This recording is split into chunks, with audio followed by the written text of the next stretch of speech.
ទៅលើវិញ្ញាសាទស្សទាយរវាងគណៈកម្មការនិងតារាកិត្តិយសចាប់ដៃគូគ្នាជាក្រុមទស្សទាយជាមួយនឹងភ្ញៀវកិត្តិយសរបស់យើងដែលមានវត្តមានក្នុងកម្មវិធីនៅក្នុងវគ្គនេះដែលគាត់មានចំណេះជំនាញគឺចេះច្រៀងចេះរ៉េបនិងនិពន្ធបាទត្រូវហើយឥឡូវយើងសូមរំលឹកនៅក្រុមនៅក្នុងកម្មវិធីរបស់យើងឡើងវិញក្រុមទី1គឺមានបងអិតសិដ្ឋាជាមួយនឹងបងយ៉ាបាទក្រុមទី2មានបងញ៉ុងជាមួយនឹងបងស្រីម៉ៅបាទក្រុមទី3មានបងប៊ីអាជីជាមួយនឹងបងសម្បត្តិបាទយ៉ាងម៉េចដែរបងក្រុមទី1អត់ទេសបល់នឹងឲ្យស្រីម៉ៅទៀតដូចវត្តតំណងដូរទៅជាស្អែមអីទៅបងសំដែងបាត់ស្អែមគាត់ឈ្មោះស្រីម៉ៅហ្នឹងហ៎បងខាងនេះបានស្រីម៉ៅហ៎នឹងមិនថាហ្នឹងអាស្រីដូចឈ្មោះគ្នាទៅជាស្អែមអីទៅឌីទំស្រីហើយខ្ញុំហងសុយលពូហងសុយស្រីម៉ៅអញ្ចឹងទៅនិយាយទៅខ្ញុំហើយនៅស្រីម៉ៅសបល់ប្រហាក់ប្រហើគ្នាទេមិញស្អីខ្លះមិញហ្នឹងភ្ញៀវកិត្តិយសនៅបងញ៉ុងបាទសុំស្ងាត់តិចបាទមិនមានស្ដាប់ពិធីករអត់មិញនៅក្នុងសប្តាហ៍នេះទេសនិកជនទាំងអស់គ្នាយើងមានភ្ញៀវកិត្តិយសចំនួន4រូបមាន1រូបដែលគាត់ចេះនិពន្ធគាត់ចេះច្រៀងនិងរ៉េបខ្លួនឯងនៅបទចម្រៀងមួយដែលមានចំណងជើងថា No Copy បាទហើយអញ្ចឹង3បាទគាត់ចេះ3ចំណេះជំនាញគាត់ចេះ3ហើយលក្ខខណ្ឌគណៈកម្មការទាំង6ហ្នឹងមានលក្ខខណ្ឌអីខ្លះឥឡូវនៅក្នុងជុំទី2នៅក្នុងកម្មវិធីពេញចិត្តឲ្យថ្ងៃអាទិត្យរបស់យើងក៏សូមជម្រាបជូនដល់ទេសនិកជនដែរផ្លាយពីជុំទី1គឺយើងតម្រូវឲ្យក្រុមនីមួយៗមានចំនួន4សំណួរបាទសួរទៅលើបេក្ខជនរបស់យើងហើយយើងអត់កំណត់នីតិទេចាសួរម្នាក់ម្ដងតែបានតែ4សំណួរទេអញ្ចឹងសំណួរដែលត្រៀមនឹងសួរគឺត្រូវគិតថាគួរតែសួរអីប៉ុន្តែខ្ញុំដឹងថាបើសិនជាក្រុមទី2ប្រហែលជាមានសំណួរអត់ប្រយោជន៍ច្រើនព្រោះដោយសារមានក្នុងសំខាន់មានប្រយោជន៍មិនមានប្រយោជន៍មិនសំខាន់ទេសំខាន់គេឆ្លើយត្រូវអត់តែប៉ុណ្្នឹងបានហើយបាទឥឡូវក្រុមទាំងអស់ហ៊ានលេងហ៊ានចាញ់អត់បាទដូចអត់មានអីខ្លាចសោះអត់ហ៊ានទេយកទទួលពីណីអត់មានញ៉ាញទេណាស្ងោចលួចផ្នែកស្ងោអីនោះខ្លាចនឹងហូបធ្វើជាជ្រូកមិនខ្លាចតែក្តៅទេបងឯងនិយាយពាក្យនឹងសមមកអីខ្លាចទឹកជ្រូកមិនខ្លាចទឹកសាច់ជ្រូកធ្វើជាជ្រូកមិនខ្លាចទឹកក្តៅនៅពេលគេស្រស់អស់ទាំងហើមដកហើយហ្នឹងអត់ទេបង BIG ពេលបនឆេងមេងចូលតាមចិនអីចឹង20ហ៎បងគឺវាមិន20វាហួសនឹងការត្រូវប៉ាន់ព្រោះហួសមិនស្មានជួនកាលវាសំណាងដែរផ្ទះមិនទិញជ្រូកទេខ្លួនឯងហ្មងទៅរាប់ហើយមិនដាច់ពូបាត់ទេបងអត់ទេយើងគ្រាន់តែឧទាហរណ៍ណាបាច់ហ្នឹងហើយបាទធ្វើមែនទេដល់ឥឡូវប្រហែលយើងចាប់ផ្ដើមស្វាគមន៍សម្រាប់ភ្ញៀវកិត្តិយសទី1កំពុងតែរងចាំនៅភ្ញៀវកិត្តិយសរបស់យើងដែលចូលរួមកម្មវិធីរបស់យើងភ្ញៀវកិត្តិយសទី1មានឈ្មោះថា Snuga បាទសូមជើញចាជំរាបសួរអ្នកទាំងអស់គ្នានៅទីនេះបាទគាត់មានឈ្មោះថា Snuga បាទអាយុប្រហែលឆ្នាំហើយអាយុ20ឆ្នាំហ៎បងចាឈ្មោះនេះម៉ាក់ដាក់ឲ្យឬក៏ដាក់ខ្លួនឯងអូនបងកាប៉ាត់ឈ្មោះខ្ញុំហ្នឹងឈ្មោះប៉ាត់ឈ្មោះរាជបាទមនីរាជប៉ុន្តែខ្ញុំដើម្បីមាន nickname មួយដែលដើម្បីឲ្យគេស្នុកហៅទាំងយើងទាំងគេអញ្ចឹងដាក់ឈ្មោះ Snuga ហ្នឹងហ្មងដែរSnuga ចាឥឡូវក្រុមទាំង3បាទមានពេលសួរទៅកាន់ Snuga បាទចំនួន4សំណួរចាប់ផ្ដើមពីក្រុមទី1របស់លោកពូអិតសិដ្ឋា1 2 3បងអូនភាគច្រើននិពន្ធបទចម្រៀងពាក្យប្រមាណបាទនិយាយទៅខ្ញុំនិពន្ធចម្រៀងគឺអត់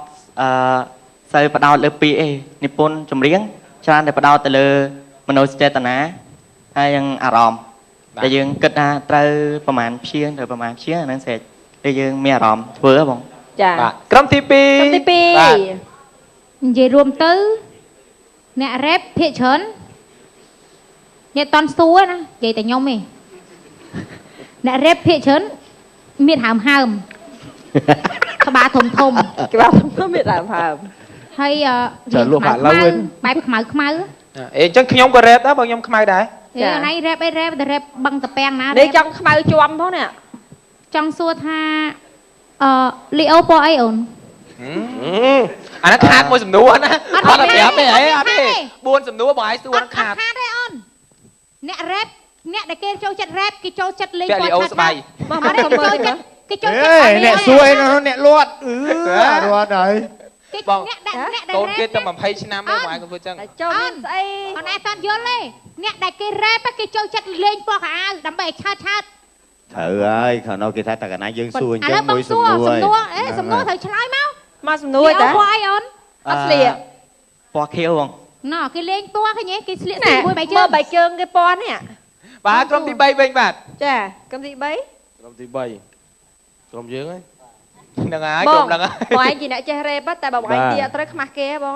វាត្រឹមត្រូវហ៎អូនដូចយើងកំពុងតែលេងកន្ទុយលេខដែរទូទាយទៅគ្រាន់តែការទូទាយរបស់ខ្ញុំវាមានតែមជាងក្រុមទី1ក្រុមទី2ហើយអូនឯងចូលចិត្តរ៉េបហើយនិពន្ធខ្លួនឯងហ្នឹងចូលចិត្តនិយាយពីអីខ្ញុំចូលចិត្តនិយាយពីជីវិតពិតអារម្មណ៍ពិតស្នេហានិងនិយាយពីអ្វីដែលសង្គមកំពុងតែកាត់មានទៅអស់លេងណានិយាយគ្រប់យ៉ាងគ្រប់យ៉ាងបាទក្រុមទី1វិញបាទសំជិញយើងនិយាយថាបើអ្នករ៉េបវិញគេមិនដែលកវីរវល់រឿងសក់អីមែនទេចាអត់ខ្វល់ទេព្រោះតែចេញទៅគឺបើដូច BIG អញ្ចឹងបានមួកកតឹបមួយមកបានហើយស្ទាយហើយភាគច្រើនបើពេលបងអូនរ៉េបបងអូនពាក់មួកហ្នឹងបច្ឆិតចំហៀងមកខាងមុខឬទៅក្រោយពេលខ្ញុំពាក់មួកគឺខ្ញុំពាក់មកត្រង់ហើយលើកឡើងលើបន្តិចពាក់មកត្រង់លើកឡើងលើបន្តិចអរគុណបាទនេះសំណួរទី2របស់ខ្ញុំក្រុមទី2បាទយ៉ាអ្នកសួរម្ដងបងសីម៉ៅខ្ញុំឲ្យសីម៉ៅសួរចុះបាទសីម៉ៅចង់សួរអីសីម៉ៅអូនឯងសួរអាបងប្រាប់មិញថាគ្នាចេះតែដើរម៉ូតទេចេះដើរម៉ូតអត់សូវចេះមើលមនុស្សចាំបើប្តីអញ្ចឹងចេះមើលមនុស្សឯងចេះតែមើលសត្វថ្ងៃសៅរ៍ទឹកយើងទៅលេងភ្នំតាម៉ៅជុំមិញសួរសំណួរបាច់ចឹងតែបងសួរវិញមកឲ្យខាត់ចង់សួរថាតាំងពីអូនឯងចេះរ៉េបមកអូនឯងរ៉េបបានប៉ុន្មានបទហើយបើនិយាយពីរឿងរ៉េបហ្នឹងរ៉េបច្រើនណាបងប៉ុន្តែគ្រាន់តែថារ៉េបបទរបស់គេអត់ទាន់រ៉េប original song ខ្លួនឯងតែដល់ពេលចេះរ៉េបខ្ញុំរ៉េបបាន2បទហើយបងអញ្ចឹងបាទបងចាសួរតែប៉ុណ្ណឹងបាទហើយបងចង់សួរបន្តិចថាកាលនៅសិក្សានៅសាលាហ្នឹងអូនឯងចូលចិត្តមុខវិជ្ជាជាងគេការខ្ញុំនៅសាលាហ្នឹងចូលចិត្តជាងគេភាសាខ្មែរហើយនឹងអង់គ្លេសបងភាសាខ្មែរនិងភាសាអង់គ្លេសបាទក្រុមទី1បាទហើយបងយ៉ាបាទសួរទីទៅបាទក៏ប្រុសស្អាតដែរតាគាត់និយាយពីប្រភេទ rap មិញមានសង្គមអប់រំមានអីច្រើនហើយគាត់មានតួនាទីជាអ្នកនិពន្ធទៀតដូច្នេះសម្រាប់ rap ងាយស្រួលឥឡូវយ៉ាមានសំណួរអីសួរចង់សួរថាសម្រាប់ចិត្តខ្លួនឯងចូលចិត្តផ្នែក rap ត្រូវទេហើយនឹងនិពន្ធខ្លួនឯងចង់ដឹងថាការ rap និងនិពន្ធបែបណាដែលខ្លួនឯងមានអារម្មណ៍ថាចូលចិត្តជាងគេការនិពន្ធដែលខ្ញុំចូលចិត្តជាងគេហ្នឹងគឺនិយាយរៀបរាប់ពីជីវិតផ្ទាល់ខ្លួនរបស់ខ្ញុំដែលខ្ញុំកំពុងតែជួបហើយនឹងនិយាយពីការស្រឡាញ់ហើយនឹងសង្គមផ្សេងៗហ្នឹងមកចូលចិត្តច្រើនប៉ុណ្ណឹងបាទក្រុមទី2របស់យើងវិញបាទមានសំណួរទៀតទេសំណួរទី3ហើយបាទចង់និយាយថាពេលអូនឯងរ៉េបម្ដងអូនឯងចូលចិត្តរាំបែបមិនបែបរបៀបថាធម្មតាអ្នករ៉េបគេចូលចិត្តទៅចេះ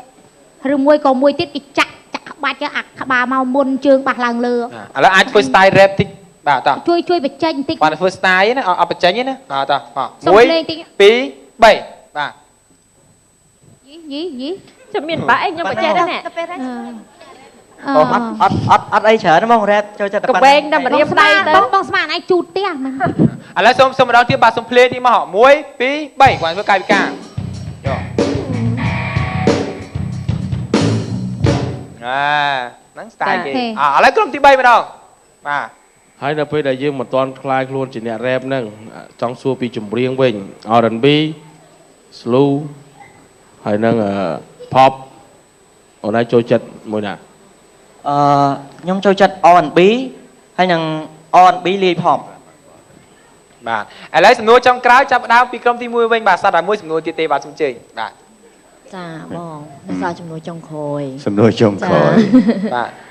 ចាឥឡូវចង់សួរអូនបន្ថែមទៀតចង់ថាតាំងពីខ្លួនឯងចាប់ផ្ដើមរ៉េបរហូតមកដល់ពេលនេះចាខ្លួនឯងនិពន្ធបានសម្រាប់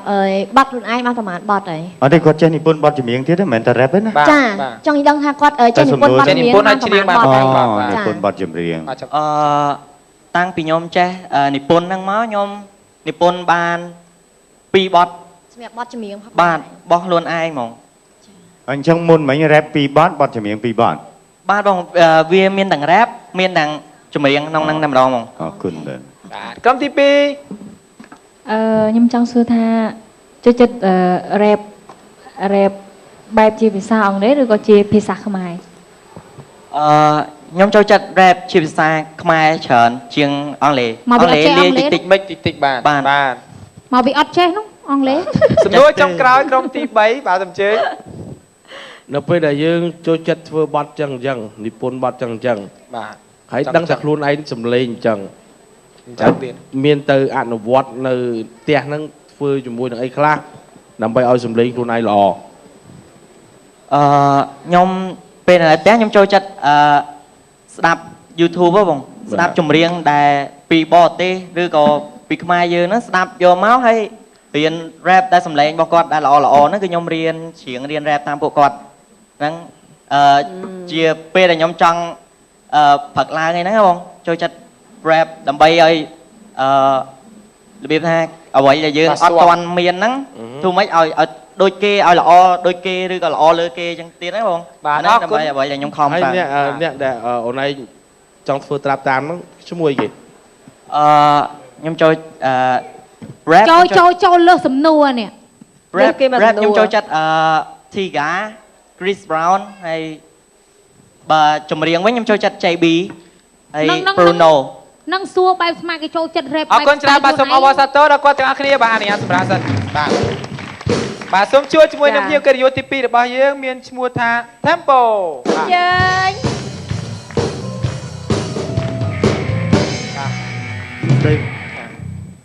ឥឡូវសូមចាប់ផ្ដើមពីក្រុមទី2ទៅមុនបាទ1 2 3ចាប់ផ្ដើមបាទ ឈ្មោះគេមិញ Tempo ហើយថៃភ្នែកខាងនោះថៃឈឺមិនបាំងអូ style បាទអ្នក rap គេតែងខ្លួនរបៀបអញ្ចឹង អូខេ ហើយអូនឯងចូលចិត្តញ៉ាំម្ហូបអី គេមិនតាន់សួរផងខាងនោះជា ជួយតកួន ជួយតកួន ជាតិដែកបាទហើយក្រុមទី1វិញបាទបងអចិថាបង្យ៉ា តាន់បាន ខាងនេះអត់តាន់សួរផង បាទអត់អីទេឥឡូវទៅក្រុមទី1បាទទៅបន្តទៀតបាទ ខ្ញុំសល់4សំណួរតដែរ ទេមើលអ្នក rap ដូចមិនមែនត្រូវបិទភ្នែកមកខាង អត់ទេសង្ស័យភ្នែកហ្នឹងឈឺ ស្ទាយ ចា ស្ទាយ កូរ៉េ អូនអ្នក rap កូរ៉េបិទភ្នែកមកខា កូ ង រ៉េច្រើនបិទភ្នែកមកចំហៀង អត់ទេបងអ្នករ៉េបភាគច្រើនខ្សែកគេដាក់ក្រៅអាវតែអ្នករ៉េបហ្នឹងខ្សែកដាក់ក្នុងអាវ យ៉ាសួរតិចទៀតខ្សែកមាសទៀតមិនមែនច្បាក់ដូច BIG ទេ អត់ទេច្បាក់តាមមើលបងសំប៉ះតិចណាអូនអត់អីណា អត់ទេបងអា កុំដៅខ្លួនណា មាសតែ អត់ទេអូនខ្សែកបោបងដោះមិញទេ ចាហើយចាត់ដឹងថាសម្រាប់ឈ្មោះអីមិញ Tempo Tempo អូខេ Tempo Tempo ចាប់ផ្ដើម rap តាំងពីអាយុប្រហែលមកចាប់ផ្ដើម rap នេះប៉ុនបទចម្រៀងខ្លួនឯងតាំងពីអាយុប្រហែលមក អាយុប្រហែលបាទ បើថាតាមដូចជាថាចូលចិត្ត rap តាំងក្មេងប៉ុន្តែចង់និយាយថាដល់ពេលចាប់ផ្ដើមនិយាយថាមែនតែនអីចឹងគឺរយៈពេល2ឆ្នាំ បាទក្រុមបន្តបាទ ចង់និយាយថាយើងចេះច្រៀងផងចេះនិពន្ធខ្លួនឯងផងចេះ rap ទៀត បាទបង ចុះស្រឡាញ់ខ្លាំងបំផុត3មុខហ្នឹងស្រឡាញ់ស្អីគេខ្លាំងជាងគេ ទាំងអស់បង ស្រឡាញ់ទាំងអស់ហ៎ បាទក្រុមទី3បាទសំណួរទី2បាទ បើហើយចង់សួរចេះថាក្នុងចំណោមដូចថាបទចម្រៀងដែល rap ហើយនៅនិពន្ធតើស្រឡាញ់បទណាជាងគេដែលខ្លួនឯងបាន rap ហើយនិពន្ធបើតាមបទបើថាតាមការចូលចិត្តច្រើនហ្មងហើយបើថាភាគច្រើនខ្ញុំចូលចិត្តបទបរទេសបទដែលខ្លួនឯងបាននិពន្ធណាបទអីគេដឹងទេបទខ្ញុំនិពន្ធហ៎បាទគឺបទថ្មីនេះឯងហ៎បងបទអីគេបទថ្មីហ្នឹងNo copy បាទ No copy បាទសូមជើញក្រុមទី1ម្ដងបាទសំណួរទី2 ជាងមិន No copy ហ្នឹង វេជ្រាបានទេបានអត់ បានតា បានដែរអស់ខ្ញុំបាត់ហើយយើងខេងមកលាក់ខ្លួន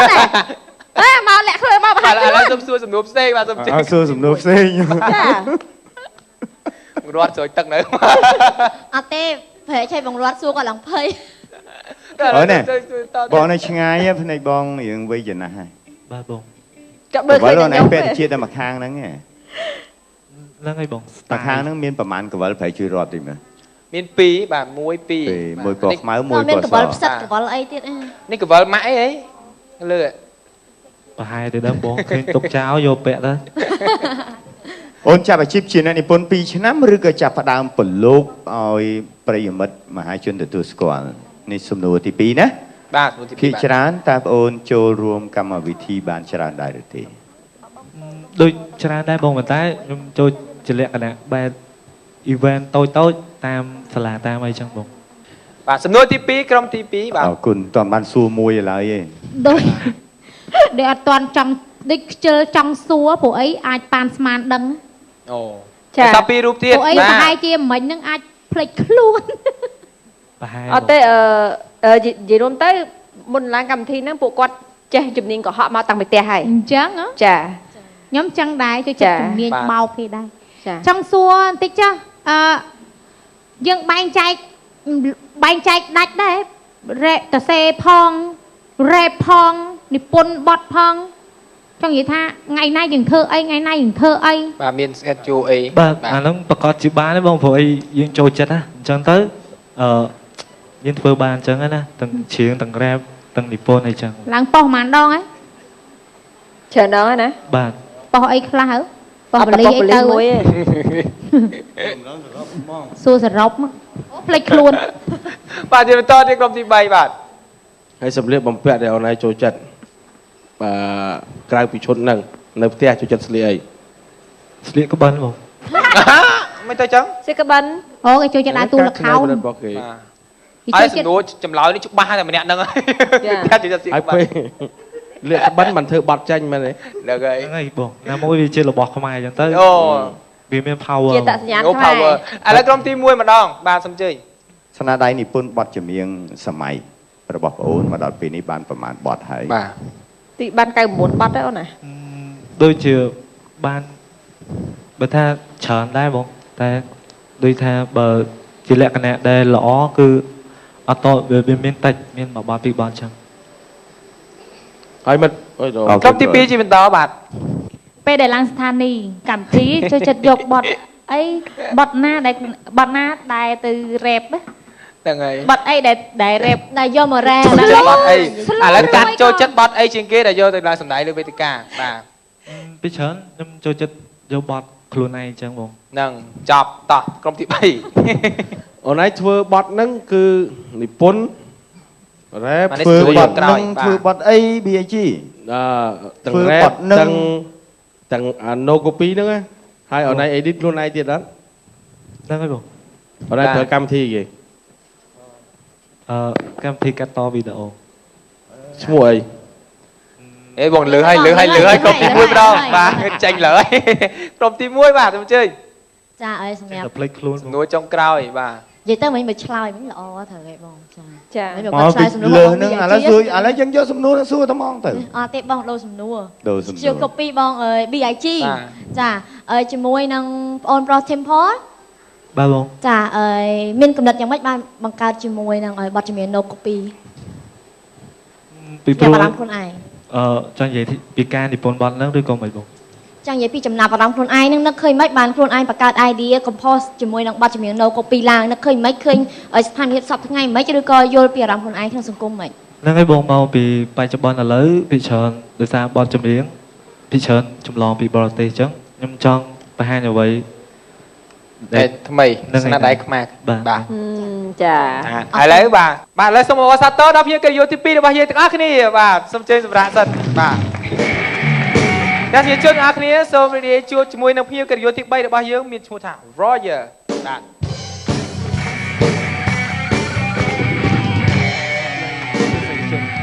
បាទឥឡូវសូមចាប់ផ្ដើមពីក្រុមទី1បាទសូមជើញ rap លើកទី1បទអីគេ បាទ no copy ហ្នឹងហើយបង បាទ No Copy ជាបទទី1របស់គាត់បាទឥឡូវក្រុមទី2ម្ដងបាទ ដៃថៃអូនញ័រ ត្រឡប់បង ត្រឡប់ញ័រ ត្រឡប់ចឹងគាត់ដឹងថាត្រឡប់បាន បាទសូមចាប់ផ្ដើមបាទសំណួរទី1បាទសូមជើញ ជឿសំជើញ បងចង់សួរថាបទ No Copy ហ្នឹងអូនឯងដែលយកបទហ្នឹងឡើងទៅជានៅកម្មវិធីផ្សេងៗអត់ ធ្លាប់តែបងធ្លាប់យកចូលរួម event តូចៗខ្លះ បាទក្រុមទី1 សួរបទទី1 rap ដំបូងបទអី No Copy និពន្ធមកប្រហែលឆ្នាំហើយសួរបន្តតែហ្មងទៅ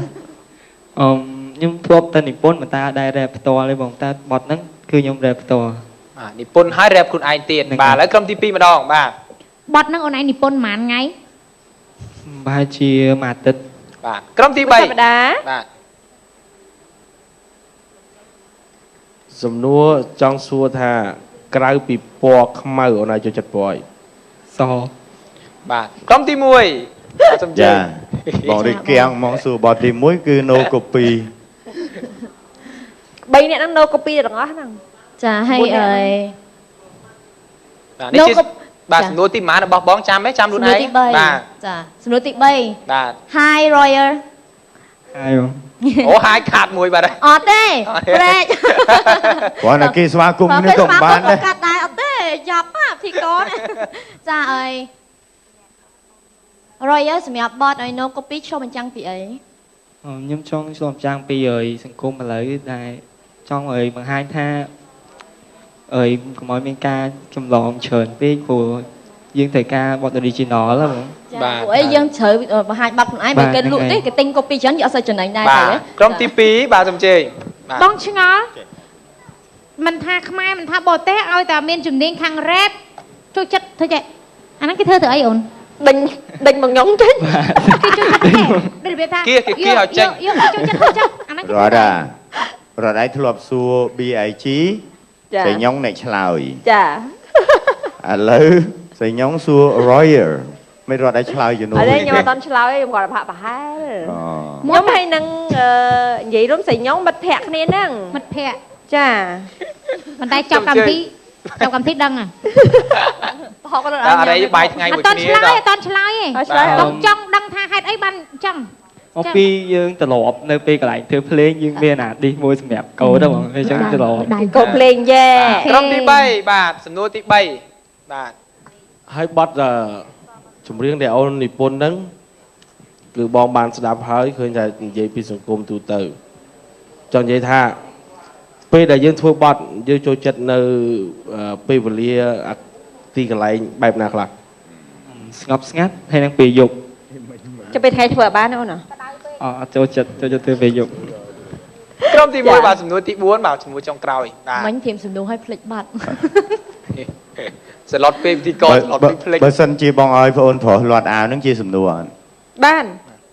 ជាសំណួរឬ តើ អ បង ត់ អាចលាត់អាវបានទេ ឥឡូវសួរសម័យខ្លួនគាត់បាទ ជាសំណួរអត់ ជាសំណួរបង ឥឡូវយើងកំដៅសញ្ញាសួរយើងគ្រាន់និយាយថាអូនជួយលុយអានបន្តិច សុំមើលក្បាលពោះអីណាសង្ហា អាហ្នឹងសួរ អីចឹង បានអត់អូនបានអត់ អូនសុំមើលក្បាលពោះតិចមកអាហ្នឹងសួរដែរមានសួរណាអូ អូចា លីអូបខៀវ ចង់ឲ្យមើលឃើញណា ឥឡូវក្រុមទី2បាទសំជើញបាទសំណួរចុ អ ង ត់ទេ ក្រោយ អត់តាន់សួរផង មិនគាត់ធ្វើអី មិញយើងចង់សួរថាចេះនិពន្ធ rap ឬក៏ចេះច្រៀង rap ពីណាមកអញ្ចឹងហ៎ ចាចង់ដឹងថាឲ្យមានអាកិច្ចអ្នកបង្ហាត់ហើយខ្លួនឯងចេះពីណាមកសម្រាប់ Royer ពីច្រើនទៅខ្ញុំមើល YouTube ហើយនឹងហាត់រៀនខ្លួនឯងហ្មង បាទ អរគុណ ក្រុមទី2បាទសំណួរចុងក្រោយ បងសួរសំណួរចុងក្រោយចង់ដឹងថាធម្មតាអ្នក rap ចូលចិត្តស្លៀកកៅអៅធំចូលចិត្តធ្វើខ្លួនប្លែកពាក់កង្វល់ពាក់សកលធំពាក់មួកពេលមកកម្មវិធីពេលនៅផ្ទះម្នាក់ចូលចិត្តធ្វើចឹងអត់ ហ្នឹងនៅផ្ទះ អ បាទ ត់ផងធម្មតា ទេ ពេលនៅផ្ទះអីធម្មតាឯណោះ ស្លៀកចរងអីហ្នឹង អូនទីម៉ាន យើងសំដែងតែពេលយើងលេងឯណោះ ហ្នឹងហើយបង ដូចបងដែរបងឈួតតែម៉ោងលេងដែរ បាទ អូនទីម៉ានមិញថានៅផ្ទះលាកក្បិន ចឹងមិនថាអូននោះលើសហើយដល់ណា អើយ ផ្ទះ ស្លៀកសរងបងអត់ស្លៀកក្បិនបង ហ៎ ចិត្តនៅផ្ទះជួយចិត្តស្លៀកសរ អ ង ញ្ចឹងឯងត្រូវហើយយើងត្រូវការឡើងហើយ អត់កើតទេកាលសប្តាហ៍នេះបែកខ្លាំងព្រោះអីខាងនោះថានៅផ្ទះជួយចិត្តស៊ីក្បិនខាងនេះទៀតសរងអូចោលទៅងាយទាយទៅឥឡូវក្រុមចុងក្រោយបាទសំណួរចុងក្រោយបាទសូមអញ្ជើញ បងវីជី ហើយអូនឯងមានដែរស្ដាប់ចូលចិត្តស្ដាប់អ្នកដែលរៀមច្បងយើងពីមុនទេពីណាខ្លះ ជួយចិត្តតែបងជួយចិត្តស្ដាប់បង BIG ពូ នៅ ក្ មុ លា ខគេឆ្លើយទៅ បាទហើយពីណា ហើយ ទៀត នឹងផ្សេងទៀតបងច្រើន ចុះស្រឡាញ់ style ដែរជាងគេចឹង ពូក្លាហើយនឹងបង BIG អរគុណទីក សូមអបអរសាទរបាទដល់បេក្ខជនទី3របស់យើងបាទសូមអញ្ជើញសម្រាប់សិនជួបជាមួយនឹងភ្ញៀវកិត្តិយសទី4របស់យើងបាទទស្សនិកជនទាំងអស់នេះចូលរួមទាយទាំងអស់គ្នាតើតើនរណាគេជាអ្នកដែលចេះនិពន្ធនិងចេះ rap ច្រៀងពិតប្រាកដភ្ញៀវកិត្តិយសទី4របស់យើងមានឈ្មោះថាទីនបាទ សូមអញ្ជើញ បាទសូមចាប់ផ្ដើមពីក្រុមទី1បាទសូមជ័យ ចង់សួរមួយថាធ្លាប់ចង់ដឹងថាតើគាត់ធ្លាប់រ៉េបជាមួយនឹងកម្មវិធីធំណាខ្លះហើយតាមបណ្ដាស្ថានីយ៍ទូទួលនិងអីវ៉ាន់ផ្សេង និយាយទៅខ្ញុំរ៉េបជាមួយធីមខ្ញុំបានតែដូចជា event តាមសាលាតូចៗហ្នឹងដែរ អរគុណ បាទក្រុមទី2បាទ បងអត់តន់សួរទេបងសុំនិយាយតិច Bạn đăng thải dương chương chẳng mấy con mình dương khao trường quên à chương thông thông tin màu bông smart chặt cơ rồi អត់ស្រឡាញ់អត់ចូលចិត្តអាខោធំធំ đi chơi cái chơi chết bơ chứ hả riêng mưa tôi tình nó áo nói tao không ធម្មជាតិបងធម្មជាតិ chẳng chấp chương tích ta bự mưa mất ជិះ chấp មើលអាក្រក់មើល បងខ្ញុំនេះបើសិនជាយកអូម៉ាខាងកាយឆ្ងាញ់ណាបង នេះដូចថាយើង rap យូរខ្ញុំចូលចិត្តកថាជើងយូរទៅចឹងអស់ហ៎អូនសួរបងបានតែប្រអាប់ ខ្ញុំចង់សួរថាអូននិពន្ធចូលចិត្តនិពន្ធនិងចូលចិត្ត rap ចុះពេល និពន្ធច្រៀង rap បាទទាំងអស់ បាទ ក្រុមទី3បាទសូមជើញ អូនឯងចូលចិត្តចង្វាក់លឿនឬមួយក៏ដូច hip hop ត្រឹម BPM 9ប្រហែលឬមួយក៏ យូរ 7ប្រ ទៅ ហែល ចង្វាក់ហ្នឹងអើយដោយអារម្មណ៍ដែរអារម្មណ៍ពេលខ្លះស្ដាប់បទអើយញាប់ចូលចិត្តញាប់ដល់ពេលខ្លះមានអារម្មណ៍ថាដូចជាធុញថប់ពេកចូលចិត្តនឹងស្ដាប់បទនឹង slow វិញ ហើយដល់ពេលដែលយើងនិយាយលេងអីចូលចិត្តនិយាយលឿនទៅមកឬមួយក៏និយាយ អត់នេះនិយាយដោយដែរមើលកន្លះ ចូលពីសំណួរនេះ យើងសប្បាយចិត្តយើងនិយាយធម្មតា ទៅគេកាត់សំណួរទៅ ចា បាទក្រុមទី1បាទសូមជើញ អូនទៅច្រៀង rap នៅតាម event តូច បាទបាទ មានដែរយកបទដែលខ្លួនឯងនិពន្ធទៅច្រៀងដែរទេ យកបទ no copy ទៅច្រៀង បាទព្រោះថាបទហ្នឹង នៅ បទគាត់ នៅ copy ហ្នឹងជាចម្រៀងផងជា rap ផង បាទអើយចម្រៀងលាយជាមួយនឹងការ rap អូហើយពាក់ខ្សែកព្រះអញ្ចឹងទៅ បាទបាទ សំខាន់ជាត្រាមាសទៀតនេះ 5G បាទក្រុមទី2បាទសូមជើញ បងឃើញអូនឯ ដឹង ង របស់គេ 2G ទៀត ប្លែកពីអ្នក rap ផ្សេងដូចថាមកក៏អត់ចូលចិត្តពាក់មែនទេ អត់សូវចូលចិត្តផងចូលចិត្តបង្ហាញ ស្បែ style ក ស ក ក់ ក៏អត់ឃើញពាក់អីធំស្បែកជើងក៏ឲ្យពាក់ធម្មតាដែលសមអ្នក rap ប៉ុន្តែថាចេះ rap ចេះនិពន្ធ បាទ ណោះ បាទ បាទឲ្យសួរបងមិនឲ្យសន្ទនាសួរ ហេឃើញថានិយាយបានអីមុនដំបូងគេស្ទង់ទៀតសិន នេះគឺគេហៅថាប័ណ្ណពិចារណាណា នៅផ្ទះអូនមានបន្ទប់ផ្ទាល់ខ្លួនសម្រាប់ rap សម្រាប់នេះ បាទ សម្រាប់ មាន ដល់ពេលយប់ឡើងអូនឯងចូលចិត្ត rap ដាក់កញ្ចក់ដាក់អីចឹងទៅ អត់ទេអត់សូវផងអើយទៅឲ្យមានអារម្មណ៍យូរម្ដងបាន rap អត់ឲ្យ rap រាល់ថ្ងៃទេ បាទក្រុមទី3បាទសូមជើញ ហេតុអីបានអូនឯងចូលចិត្តពាក់ពណ៌ក្រហមនឹងដៃនឹងខ្សែកជាននេះហ្នឹង ថាមាសទៅ មានហ្នឹងហើយយក style តាមពីណាគេដែរ យក style តាមអើយតារាស្រុកគេដែរដូចជាខាងពួកអាមេរិកឬក៏ពួកកូរ៉េអីវ៉ាន់ ចា បាទអរគុណច្រើនក្រុមទី1បាទសំណួរទី3បាទ ចាបង មានអីសួរ សួរអាយុប៉ុន្មានរៀននៅណា សួរអាយុប៉ុន្មាន បាទ និយាយពីអូនឯងចូលចិត្តតារាបរទេស បាទ style ស្លៀកពាក់ចូលចិត្ត copy តាមណាគេចូលចិត្តតាមណាគេដែលខ្លួនឯងចូលចិត្តណា idol របស់ខ្លួនឯង និយាយទៅ idol របស់ខ្ញុំដូចជា GD ហើយនឹង JB ហើយ Bruno Mars អីវ៉ាន់មកកណ្ដោទៀត ចាប៉ុន្តែពួកគាត់ស្លៀកពាក់ភាគច្រើនមាន jacket មានខោកបយអញ្ចឹងតែអូនឯងស្លៀកពាក់ដូចផ្ទុយពីគាត់ណា បាទព្រោះអីខ្ញុំអត់ចង់ច្រឡំពីគាត់ទាំងអស់មកពេកទេអញ្ចឹងបើចង់ថាបើខ្លួនឯងឆ្លាញ់ពណ៌អីគឺតម្រូវស្លៀកចឹងហ្មង បាទ អត់សូវ ក្រុម គិត ទី ពីអ្នកដទៃ 2បាទសូមជើញបាទ ចាមិនសូវគិតពីអ្នកដទៃច្រើន ចង់សួរថាពេលអូនធ្វើដំណើរទៅកម្មវិធីផ្សេងណាបងអត់ដឹងថាអូនជិះឡានឬមួយម៉ូតូឯងបងអត់ដឹងឯងប៉ុន្តែប្រភេទរថយន្តអីដែលអូនស្រឡាញ់ជាងគេចង់និយាយថាបើម៉ូតូអូនឯងស្រឡាញ់ម៉ូតូម៉ាកអីឡានបើអូនឯងជិះឡានអូនឯងស្រឡាញ់ឡានម៉ាកអីចឹងណា ឡានបើនិយាយទៅឥឡូវខ្ញុំអត់ទាន់មានលុយបើតែបើមានលុយបើខ្ញុំស្រឡាញ់ ឆ្លៃឡានមកអីបាទ Bentley Ferrari អូបាទ អូនឯងជិះឡាន អាហ្នឹងអត់ចេះរួម rap ផងហ្នឹង អូណាឡាន DJ ភាគច្រើនគេយកឡានសេរីចាស់យកមកកាយឲ្យគេធ្វើបាក់ប៊ុំប៊ុំ បាទដល់ហើយ បាទ អានោះអត់ចេះរួមទេ ឡាននោះអត់ចេះរត់ទេអូនខ្លាំងណាស់ បាទក្រុមទី3បាទសូមជើញបាទ បងចង់សួរថាតើក្នុងក្រុមរបស់ប្អូននឹងមានសមាជិកប្រហែលអ្នក ទាំងអស់4នាក់ ហើយនរណាគេជាមេក្រុម មេក្រុមមានអត់ មាន មាន សំណួរចុងក្រោយក្រុមទី1បាទសូមជើញ គិតថាចាប់ជាអាជីពគោលតែម្ដងឬមួយក៏ជាអាជីពសម្រាប់កំដរអារម្មណ៍ បាទនិយាយទៅខ្ញុំពីទូចមកគឺចូលចិត្តតន្ត្រីអញ្ចឹងប៉ុន្តែខ្ញុំគ្រាន់តែគិតថាខ្ញុំអត់ដែរគិតថាបើសិនជាអាចល្បីទៅមុខឬក៏យ៉ាងណាឯងគ្រាន់តែខ្ញុំនៅរៀនសិនអញ្ចឹងខ្ញុំឆ្លៀតធ្វើពួកអញ្ចឹងទៅបើសិនជាថ្ងៃណាមួយយើងអាចមានឱកាសអាចមានយើងខ្ញុំនឹងចាប់វាជាការងារអាជីពប៉ុន្តែបើសិនជាអត់ទាន់មានឱកាសទេខ្ញុំនៅតែធ្វើជាលក្ខណៈកំសាន្តសិន បាទអរគុណបាទសូមអញ្ជើញក្រុមទី2បាទសំណួរទី4ចុងក្រោយបាទ ខ្ញុំចង់សួរថាអូនចូលចិត្ត rap អូនចូលចិត្តនិពន្ធហ្នឹង ជាចំណងចំណូលចិត្តខ្លួនឯងក៏មានការជំរុញពីអ្នកផ្ទះ ចំណងចំណូលចិត្តបង បាទអរគុណច្រើនឥឡូវក្រុមទី3សំណួរចុងក្រោយបាទសូមអញ្ជើញ វាធ្វើឲ្យយើងពិបាកដែរដោយសារតែអ្នកទាំង3មកគឺសំណួរដែលយើងសួរ សើតែគ្នាគេទេ អ្នកទាំង4ណាបង អ្នកទាំង4ហ្នឹងហើយ ហើយការឆ្លើយរបស់គាត់គឺម្យ៉ាង ប្រហែលគ្នា ប្រហែលគ្នា សំណួរចុងក្រោយចង់សួរថា យ៉ាងច្រើនម៉ែលោតផ្ទះអីថ្ងៃហ្នឹង អេខ្ញុំអត់ខ្លាចទេលោតផ្ទះ មិនដឹងលោតថាពីដីអត់ទៀត ខ្ញុំខ្លាចតែខ្ញុំធ្លាក់ទៅមានអីត្រូវអត់ ចាសំជិញបង ពេលដែលយើងនិពន្ធហើយនឹងរ៉េបទាំងច្រៀងអីហ្នឹងហេតុអីក៏អូនមិនយកសំឡេងអ្នកដតីមកបូកបន្ថែមយកតែខ្លួនឯងម្នាក់ សម្លេងរបស់អ្នកដទៃមិនបង ចង់និយាយថា ចង់និយាយថាពេលរ៉េបហ្នឹង កូពីហ្នឹង រ៉េប អា ជា បាត់ ក្រុ នោះ ម កូ ឬ ពី ក៏មិន ហ្នឹង ហ្នឹង បាទ បាទ អាបាត់ហ្នឹងជាក្រុមឬមួយក៏បាត់តូលម្នាក់ឯង ជាក្រុមជាក្រុម ជាក្រុមបងចង់សួរថាអូជាក្រុមហើយបាទ មិនដឹងមួយណាទេទាញខ្លួនឯងទៅ បាទហើយសមាជិកក្រុម ចា៎ បានអ្នកទេអូនសំណួរសួរចុងក្រោយចឹងមក 4នាក់ 4នាក់ អរគុណច្រើនបាទសូមអនុញ្ញាតសម្រាប់សិនបាទសូមអញ្ជើញបាទទស្សនិកជនទាំងអស់គ្នាក៏ប្រហែលជាកំពុងតែទាជាមួយនឹងកម្មវិធីពេញចិត្តរីអត់ថ្ងៃអាទិត្យរបស់យើងដែរដូច្នេះពេលវេលានេះគឺជាពេលវេលាដែលក្រុមទាំង3ត្រូវធ្វើការជ្រើសរើសនៅភ្ញៀវកិត្តិយសទាំង4របស់យើងតាមមួយណាដែលគាត់ចេះនិពន្ធ 1 2 ចេះ 3 ច្រៀងនិងចេះរ៉េប 4នាក់ អ្នកទី1មានឈ្មោះថា Snuga អ្នកទី2មានឈ្មោះថា Tempo អ្នកទី3មានឈ្មោះថា Royer អ្នកទី4មានឈ្មោះថា Tin បាទ បើបាក់ចាំឈ្មោះគ្រាន់ទី1ទី2ទី3ទី4មក យកមួយណា បាទ ទី2និងទី3យកមួយណាមកប៉ាវបើខ្ញុំឈ្នះខ្ញុំយកទី3 ខ្ញុំចាញ់យកទី2 ប៉ាវម្ដង ម្ដងបានហើយបង ម្ដងបានទេបងតា តោះខ្ញុំរាប់ឲ្យ មានពេលឲ្យប៉ាវតែ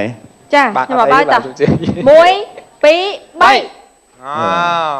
ទី3យ៉ាង អ្នកទី3បាទអ្នកទី3 ទី បាទមានឈ្មោះថា Royer Royal បាទមិនអាចដូរបានទេណាឥឡូវក្រុមទី2ម្ដងបាទអាចយកជាប់គ្នាក៏បានដែរបាទ ទី3 សូមយកទី3 Royer ដូចគ្នា ចា៎ បាទអបសាទរមួយបាទចាំណាបាទ មនុ អាច ស្ស ដូ ម របាន កណោយកដដែល ក្រុមទី3ចុងក្រោយវិញបាទបង BIG គាត់ជំនាញខាង rap ដែរដូច្នេះគាត់អាចនឹងជ្រើសរើសមានភាគរយត្រូវច្រើនបាទ បងមីអីជី